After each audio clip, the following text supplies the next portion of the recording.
भारत माता की जय हमारी बहनों का सिंदूर उजाड़ा था। इसलिए भारत ने आतंक के ये हेडक्वार्टर्स उजाड़ दिए। या भारत में दशकों से जो बड़े बड़े आतंकी हमले हुए हैं, उन सब के तार कहीं ना कहीं आतंक के इन्हीं ठिकानों से जुड़ते रहे हैं। क्रूरता थी, ये देश के सद्भाव को तोड़ने की घिनौनी कोशिश भी थी। मेरे लिए व्यक्तिगत रूप से ये पीड़ा बहुत बड़ी थी। हम सभी ने बीते दिनों में देश का सामर्थ्य और उसका संयम दोनों देखा है। मैं सबसे पहले भारत की पराक्रमी सेनाओं को, सशस्त्र बलों को, हमारी खुफिया एजेंसियों को, हमारे वैज्ञानिकों को, हर भारतवासी की तरफ से सैल्यूट करता हूं। हमारे वीर सैनिकों ने ऑपरेशन सिंदूर के लक्ष्यों की प्राप्ति के लिए असीम शौर्य का प्रदर्शन किया। मैं उनकी वीरता को, उनके साहस को, उनके पराक्रम को आज समर्पित करता हूं हमारे देश की हर माता को, देश की हर बहन को और देश की हर बेटी को ये पराक्रम समर्पित करता हूं। साथियों, 22 अप्रैल को पहलगाम में आतंकवादियों ने जो बर्बरता दिखाई थी, उसने देश और दुनिया को झकझोर दिया था। छुट्टियां मना रहे निर्दोष मासूम नागरिकों को धर्म पूछकर उनके परिवार के सामने, उनके बच्चों के सामने बेरहमी से मार डालना, यह आतंक का बहुत विभत्स चेहरा था, क्रूरता थी। ये देश के सद्भाव को तोड़ने की घिनौनी कोशिश भी थी। मेरे लिए व्यक्तिगत रूप से ये पीड़ा बहुत बड़ी थी। इस आतंकी हमले के बाद सारा राष्ट्र, हर नागरिक, हर समाज, हर वर्ग, हर राजनीतिक दल एक स्वर में आतंक के खिलाफ कड़ी कार्रवाई के लिए उठ खड़ा हुआ।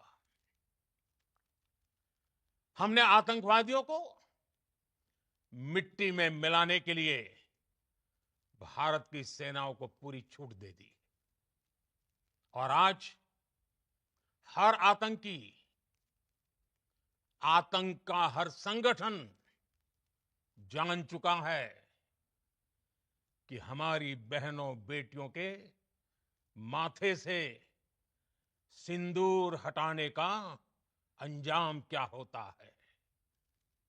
साथियों, ऑपरेशन सिंदूर ये सिर्फ नाम नहीं है, ये देश के कोटि कोटि लोगों की भावनाओं का प्रतिबिंब है। ऑपरेशन सिंदूर न्याय की अखंड प्रतिज्ञा है। 6 मई की देर रात, 7 मई की सुबह पूरी दुनिया ने इस प्रतिज्ञा को परिणाम में बदलते देखा है। भारत की सेनाओं ने पाकिस्तान में आतंक के ठिकानों पर उनके ट्रेनिंग सेंटर्स पर सटीक प्रहार किया। आतंकियों ने सपने में भी नहीं सोचा था कि भारत इतना बड़ा फैसला ले सकता है।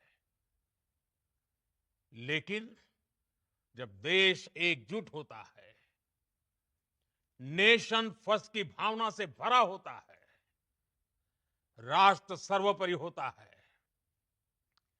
तो फौलादी फैसले लिए जाते हैं, परिणाम लाकर दिखाए जाते हैं। जब पाकिस्तान में आतंक के अड्डों पर भारत की मिसाइलों ने हमला बोला, भारत के ड्रोन्स ने हमला बोला,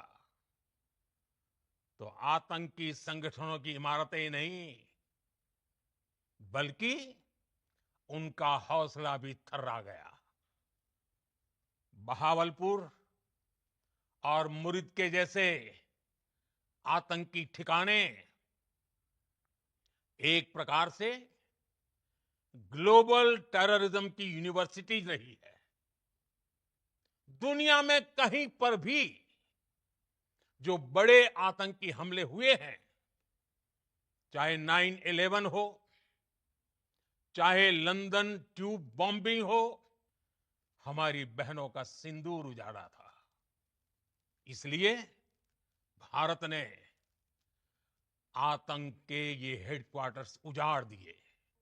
या भारत में दशकों से जो बड़े बड़े आतंकी हमले हुए हैं, उन सब के तार कहीं ना कहीं आतंक के इन्हीं ठिकानों से जुड़ते रहे हैं।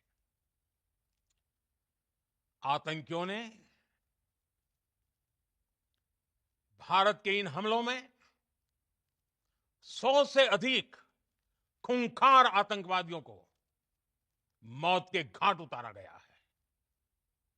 आतंक के बहुत सारे आका बीते 2.5-3 दशकों से खुलेआम पाकिस्तान में घूम रहे थे,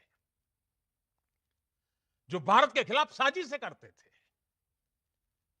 उन्हें भारत ने एक झटके में खत्म कर दिया। साथियों, भारत की इस कार्रवाई से पाकिस्तान घोर निराशा में गिर गया था, हताशा में गिर गया था, बौखला गया था।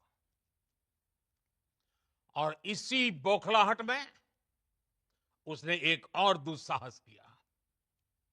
आतंक पर भारत की कार्रवाई का साथ देने के बजाय पाकिस्तान ने भारत पर ही हमला करना शुरू कर दिया। पाकिस्तान ने हमारे स्कूलों, कॉलेजों को, गुरुद्वारों को, मंदिरों को, सामान्य नागरिकों के घरों को निशाना बनाया। पाकिस्तान ने हमारे सैन्य ठिकानों को निशाना बनाया। लेकिन इसमें भी पाकिस्तान खुद बेनकाब हो गया। दुनिया ने देखा कि कैसे पाकिस्तान के ड्रोन्स, पाकिस्तान की मिसाइलें भारत के सामने तिनके की तरह बिखर गई। भारत के सशक्त एयर डिफेंस सिस्टम ने उन्हें आसमान में ही नष्ट कर दिया। पाकिस्तान की तैयारी सीमा पर वार की थी, लेकिन भारत ने पाकिस्तान के सीने पर वार कर दिया। भारत के ड्रोन्स, भारत की मिसाइलों ने सटीकता के साथ हमला किया। पाकिस्तानी वायुसेना के उन एयरबेस को नुकसान पहुंचाया, जिस पर पाकिस्तान को बहुत घमंड था। भारत ने पहले 3 दिनों में ही पाकिस्तान को इतना तबाह कर दिया, जिसका उसे अंदाजा भी नहीं था। इसलिए भारत की आक्रामक कार्रवाई के बाद पाकिस्तान बचने के रास्ते खोजने लगा।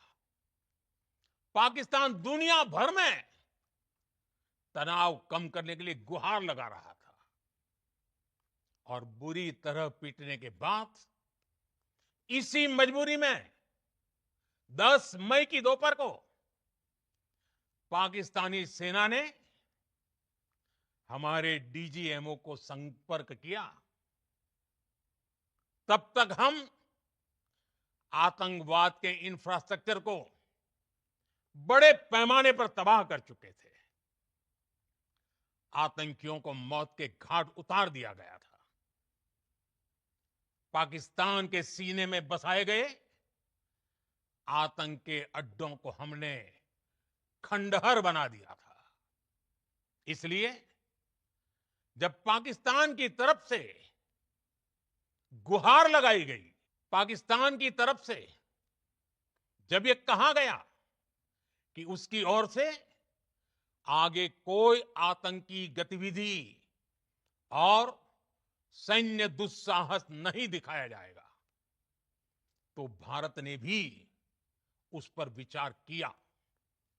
और मैं फिर दोहरा रहा हूं, हमने पाकिस्तान के आतंकी और सैन्य ठिकानों पर अपनी जवाबी कार्रवाई को अभी सिर्फ स्थगित किया है। आने वाले दिनों में हम पाकिस्तान के हर कदम को इस कसौटी पर मापेंगे कि वो क्या रवैया अपनाता है। साथियों, भारत की तीनों सेनाएं, हमारी एयरफोर्स, हमारी आर्मी और हमारी नेवी, हमारी border security force BSF, Bharat के अर्धसैनिक बल लगातार अलर्ट पर है। सर्जिकल स्ट्राइक और एयर स्ट्राइक के बाद अब ऑपरेशन सिंदूर आतंक के खिलाफ भारत की नीति है। ऑपरेशन सिंदूर ने आतंक के खिलाफ लड़ाई में एक नई लकीर खींच दी है। एक नया पैमाना, न्यू नॉर्मल तय कर दिया है।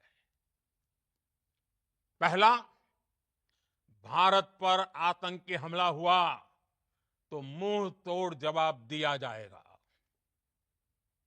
हम अपने तरीके से, अपनी शर्तों पर जवाब देकर रहेंगे।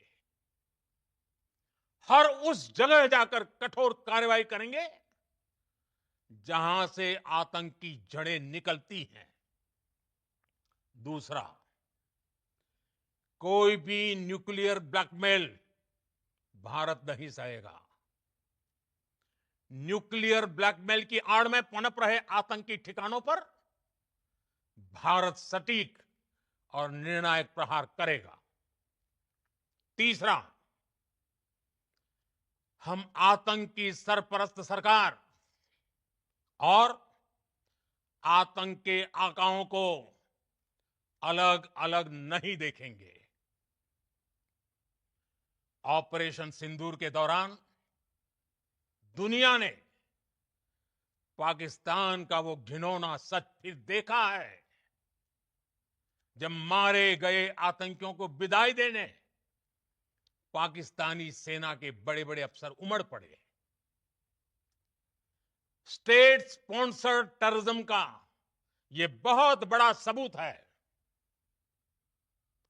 हम भारत और अपने नागरिकों को किसी भी खतरे से बचाने के लिए लगातार निर्णायक कदम उठाते रहेंगे।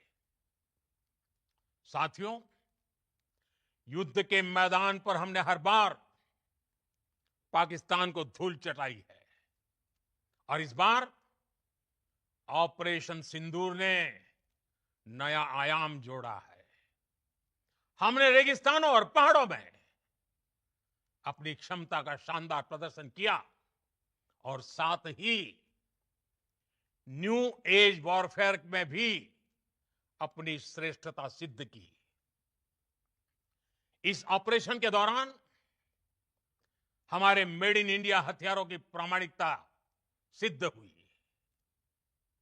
आज दुनिया देख रही है 21वीं सदी के वॉरफेयर में made in India defence equipments, इसका समय आ चुका है।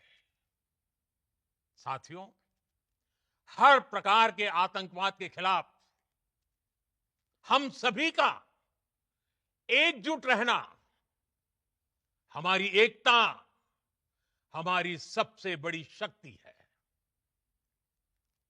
निश्चित तौर पर ये युग युद्ध का नहीं है, लेकिन ये युग आतंकवाद का भी नहीं है।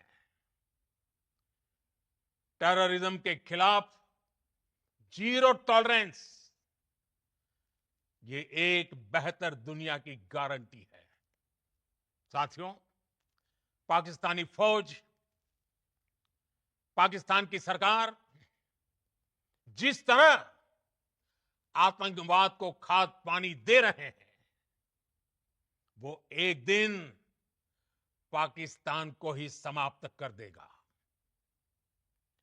पाकिस्तान को अगर बचना है तो उसे अपने टेरर इंफ्रास्ट्रक्चर का सफाया करना ही होगा। इसके अलावा शांति का कोई रास्ता नहीं है। भारत का मत एकदम स्पष्ट है। टेरर और टॉक एक साथ नहीं हो सकते। टेरर और ट्रेड एक साथ नहीं चल सकते, और पानी और खून भी एक साथ नहीं बह सकता। मैं आज विश्व समुदाय को भी कहूंगा, हमारी घोषित नीति रही है, अगर पाकिस्तान से बात होगी तो टेररिज्म पर ही होगी। अगर पाकिस्तान से बात होगी तो पाक ऑक्युपाइड कश्मीर, पीओके, उस पर ही होगी। प्रिय देशवासियों, आज बुद्ध पूर्णिमा है। भगवान बुद्ध ने हमें शांति का रास्ता दिखाया है। शांति का मार्ग भी शक्ति से होकर जाता है। मानवता शांति और समृद्धि की तरफ बढ़े, हर भारतीय शांति से जी सके, विकसित भारत के सपने को पूरा कर सके, इसके लिए भारत का शक्तिशाली होना बहुत जरूरी है। और आवश्यकता पड़ने पर इस शक्ति का इस्तेमाल भी जरूरी है। और पिछले कुछ दिनों में भारत ने यही किया है। मैं एक बार फिर भारत की सेना और सशस्त्र बलों को सैल्यूट करता हूं। हम भारतवासी के हौसले, हर भारतवासी का एकजुटता का शपथ, संकल्प, मैं उसे नमन करता हूं। बहुत बहुत धन्यवाद। भारत माता की जय। भारत माता की जय। भारत माता की जय।